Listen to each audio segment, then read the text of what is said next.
మరి ఉస్తాద్ భగత్ సింగ్ నుంచి full meals మంచి ఒక పోస్టర్ రిలీజ్ చేయడం జరిగింది, ఎలా అనిపించింది అన్న? బాగుంది అన్న, క్యాప్ పెట్టుకుని మన కౌబాయ్ మాదిరి ఉన్నాడు.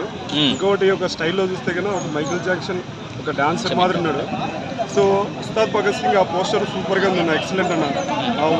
ముందు అడ్వాన్స్గా మన అన్న పవర్ స్టార్ పవన్ కళ్యాణ్కి హ్యాపీ బర్త్డే అన్న. సో అంటే చాలామంది ఏమంటున్నారంటే డ్యాన్స్ రాదు కదా, మరి ఏం చేస్తారు, ఇలాంటి స్టిల్ ఇచ్చారు అని చెప్పి అంటున్నారు. మీరు సో మీరు డాన్స్ గురించి ఎందుకు అనుకోవాలి? ఏదో ఒకటి అనుకోవచ్చు, ఏదో ఒక మూమెంట్ అనుకోవచ్చు కదా. ఇప్పుడు డాన్స్ రాదు సరే, పవన్ కళ్యాణ్ ఏదో ఒక స్టెప్ వేస్తాడు. ఇప్పుడు చాలా సినిమాలో కొన్ని మూమెంట్స్ పాస్ అయినాయి.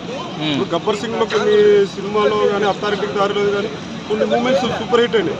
ఖుషీలో కూడా కొన్ని సినిమాలు కొన్ని పార్ట్స్ కొన్ని మూమెంట్ సూపర్ హిట్ అయినాయి. సో అలాంటి ఒక స్టెప్ అనుకోవచ్చు కదా. సో డాన్స్ రాదన్నంత మాత్రాన క్యాప్ పెట్టుకోకూడదని రూల్ ఏం లేదు కదన్నా. So power star Pawan Kalyan గారు ఒక కౌబాయ్ మాదిరిగా, ఒక డాన్సర్ మాదిరిగా మైకిల్ జాక్సన్ టైప్ స్టైల్లో ఉన్నాడు. చూద్దాం, బాగుంటుంది సినిమా, బాగుంటుంది. అంటే ఆయన డాన్స్ రాదంటారు పవన్ కళ్యాణ్కి? నేను డాన్స్ రాదని ఇలా చెప్పగలను. నేను చూసిన వాడిని, నేను అభిమాని. డాన్స్ మస్తు. నేనేమంటున్నా, డాన్సరు పెద్ద పెద్ద డాన్స్ ఏం రాదు. సో ఒక రకమైన డాన్స్, ఒక మూమెంట్స్ తనకు చేయగల మూమెంట్స్ను కొరియోగ్రాఫర్లు చూపిస్తారు, వేస్తాడు అంతే. సో మరి ఓజీ గురించి ఏం చెప్తారు? ఓజీ గురించి చెప్పడానికి ఏం లేదన్న, చూడాలా, థియేటర్లో బద్దలవ్వాలి. సో ఓజర్పగా ఆయన వచ్చేసి మన గంభీర. సో ఆ గంభీర పాత్రకు కరెక్ట్ పాత్ర పవన్ కళ్యాణ్ గారే సెట్ అయ్యారు. సో చూద్దాం, దద్దరిల్లిపోతుంది సినిమా. సో ఎలా ఉంటుందంటే ఒక రేంజ్ సినిమా ఇది, మాటల్లో చెప్పడానికి లేదు. సో జై పవర్ స్టార్, జై పవన్ కళ్యాణ్. సో మరి చాలా మంది ట్రోల్ చేస్తున్నారు పవర్ స్టార్ గారిని, హీరోయిన్ చిన్న పిల్లలాగా ఉంది, ఆయన పక్కన ఆయన చాలా ఏజ్డ్గా అనిపిస్తున్నారు, మీరేమంటారు? దానికి నేనేమన్నానన్నా, ఇప్పుడు ఒక మనిషి ఎదుగుతున్నప్పుడు మనిషి అనేవాడు ఏజ్ పెరుగుతూ ఉంటుంది, కనిపిస్తూ ఉంటుంది, కామన్. అంతెందుకన్నా, రామారావు పక్కన శ్రీదేవి గారు నటించారు. ఇప్పుడు రామారావు పక్కన శ్రీదేవి గారు నటించినప్పుడు అప్పుడు సూపర్ హిట్ అయిన సినిమాలు. తర్వాత చిరంజీవి పక్కన ఎంతోమంది హీరోయిన్స్ నటించారు.